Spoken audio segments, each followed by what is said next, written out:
बिहार में पहले चरण का मतदान होने वाला है। तमाम राजनीतिक पार्टियां जो हैं वो अपनी जोर लगाई है, लेकिन सबसे बड़ी बात कि एक बिहार में कन्फ्यूज़न ज़रूर है, क्योंकि जो चिराग पासवान हैं वो अलग चुनाव लड़ रहे हैं, लेकिन वो हर जगह हर मंच पर प्रधानमंत्री मोदी के नाम का इस्तेमाल कर रहे हैं। वो अपने आप को कहीं ना कहीं हनुमान बता रहे हैं और उनके राम जो हैं वो पीएम मोदी हैं। तो ऐसे में क्या कन्फ्यूज़न है, इसको लेकर बात करेंगे केंद्रीय मंत्री गिरिराज सिंह जी। गिरिराज सिंह जी, ये कन्फ्यूज़न क्योंकि मतदान होने वाला है, कई जगह लोग को समझ में ये नहीं आ रहा है कि चिराग बीजेपी के साथ है, खिलाफ है, कहाँ है। देखिए भाई, लड़ाई आड़ पाड़ की है, और लड़ाई जब आड़ पाड़ की है तो आप ये समझें महागठबंधन वर्सेज एनडीए है, तीसरा पक्ष का कहाँ जगह है। तो इनको तो साफ करना होगा, उनको साफ करना होगा कि वो किसके साथ है इस लड़ाई में।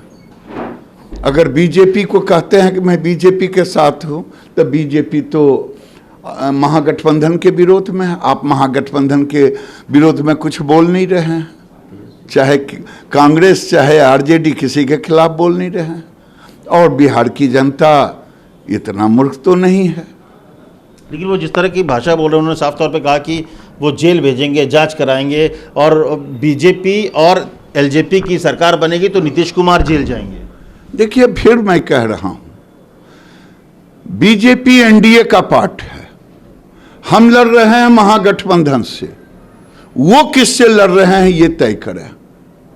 हम नीतीश कुमार के नेतृत्व में लड़ रहे हैं, और उनकी जुबान से नीतीश कुमार के विरोध में सब निकल रहे हैं, लेकिन महागठबंधन के पार्टियों के खिलाफ उनकी जुबान चुप क्यों? तेजस्वी के खिलाफ जुबान चुप क्यों? कांग्रेस के खिलाफ जुबान चुप क्यों? ये जनता जानना चाहती। तो कल मतदान होने वाला है कि कहीं ना बोले ना, जो कन्फ्यूज़न है ये सही में लोगों के बीच में कन्फ्यूज़न है। आपके नेता लोग भी बोल रहे हैं, लेकिन अभी भी लोगों को लगता है कि जो नीतीश कुमार के खिलाफ है, ये नाराज़गी जो है, उसकी वजह से एलजेपी को काफ़ी समर्थन मिल रहा है। ये सब वहम है। अब बिहार की जनता 15 साल, हमारे नौजवान, ये अलग बात है कि जो अभी 30 साल के हैं, उन्होंने वो दंश नहीं देखा है।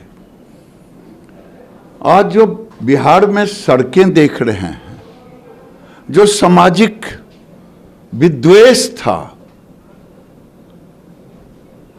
आज सामाजिक समरसता में परिवर्तित है।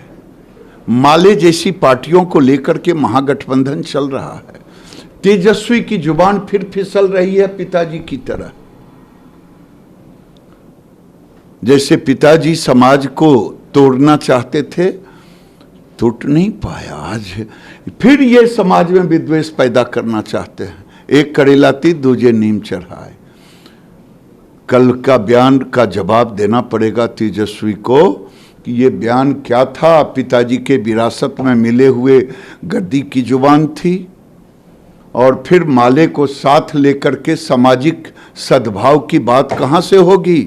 जो माले शाहबाद से लेकर के 15 जिला को तबाह बर्बाद किए हुए, एक दूसरे के जान पर खेल रहे थे। कितनी माँ अपने बेटे को खो दिया, कितनी बहनें अपने भाई को खो दिया, कितनी पत्नी अपने पति को खो दिया, विधवा हो गई। और इनकी जुबान भी वही हो रहा है। अब लोग नहीं चाहते। कहीं कहीं विकास लग रहा है, विकास के नाम पे चुनाव लड़ रहे थे, लेकिन विकास का मुद्दा पीछे छूट गया। जो बीजेपी या एनडीए की तरफ से बार बार ये डर दिखाया जा रहा है कि लालू राज आएगा, जंगल राज आएगा, डर करके जीतने की। नहीं, मैं दोनों चीज कह रहा हूं। विकास पर महागठबंधन को चर्चा करने की हिम्मत नहीं है। अगर है हिम्मत तो 15 साल पहले का विकास का चिट्ठा, बात जब होगी तो 15 साल की होगी। और मैं 15 साल का चिट्ठा लेके बैठता हूं। एनडीए का कोई भी कार्यकर्ता जिस चौराहा पर चाहे 2500 पुल पुलिया बना साहब। सोन से लेकर के गंगा नदी तक, महानदी तक महासेतु, जिसकी कल्पना 84 साल पहले मिथिलांचल में, जो सुपौल से लेके मिथिलांचल के लोग होंगे कई पत्रकार भी उस क्षेत्र से आते हैं। उन पत्रकारों से जब आप पूछेंगे तब दिल की बात कहेंगे। विकास कहते किसको है? विकास इंफ्रास्ट्रक्चर में देखिए आज दिखाई पड़ रहा है।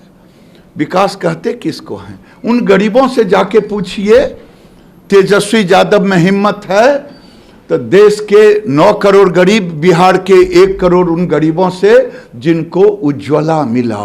लेकिन नीतीश कुमार फिर तो विकास छोड़ के ये बोलते हैं कि 9 बच्चे लालू के थे, वो विकास की बात उनकी पार्टी कहाँ से करेगी? देखिए इस तरह की भाषा कहाँ से आएगी? देखिए देश में जनसंख्या नियंत्रण कानून पर मैं बरसों से बोलते रहा, आप हमेशा इसको उठाते रहे। और मैं कह रहा हूं कि देश के विकास के लिए जनसंख्या नियंत्रण कानून जरूरी है और इस पर चर्चा होनी चाहिए राजनीतिक दलों के बीच, मेरा मानना। चुनाव के वक्त जिस तरह तो पर्सनल अटैक एक तरह से हुआ ना कि भाई लालू यादव को 8 बच्चे 9 बच्चे, इसमें मैं उस पर नीतीश कुमार को इस तरह से बोलना, मैं उस पर नहीं जाना चाहता हूं। लेकिन आज देश के विकास के लिए क्या समझते हैं, 1 तारीख को 1 जनवरी को 67,000 यानी 68,000 बच्चे एक दिन में रजिस्टर्ड पैदा। इसी बिहार को आप लेंगे, जब बिहार और झारखंड बटा था 2000 में, यहाँ 8 करोड़ आबादी थी, आज 12 करोड़ 60 लाख आबादी है। प्रति वर्ष 20 लाख की से ऊपर की आबादी बढ़ी है। हिम्मत जो कह रहे हैं कि 1 कलम में नौकरियां देंगे, जब जुमला ही पढ़ना है तो प्रति वर्ष 20 लाख, तो 10 लाख क्यों कहें, 20 लाख को रोजगार देंगे। ये रोजगार वाला विषय तो बहुत सब्जेक्टिव मैटर है, उस पर कहीं ना कहीं आप भी घिरे हुए हैं, नहीं भी घिरे हुए हम हैं, घिरे हुए नहीं, इसलिए इसको उस विषय पे नहीं, चर्चा हम किसी से सिर्फ एक बार आखिरी में फिर एक बार जाऊंगा कि आपको क्या लग रहा है कि जो पूरा जो कैंपेन है अब डराने वाले पे आ गया है, जंगल राज पर आके रुक गया है? न जंगल राज पे आया है। जब समाज की चर्चा होगी, समाज बड़ी मुश्किल से निकला है साहब। उस पीड़ा को जो 30 साल से ऊपर के लोग हैं, वो निर्दोष लोगों की हत्या हुई, सामाजिक विद्वेष हुआ, क्या उसकी चर्चा लोग नहीं करेंगे? क्या उसकी चर्चा करना गुनाह होगा? उसका चर्चा लोगों को भय दिखाना होगा, जबकि तेजस्वी खुद भय दिखाने का काम कर रहे हैं।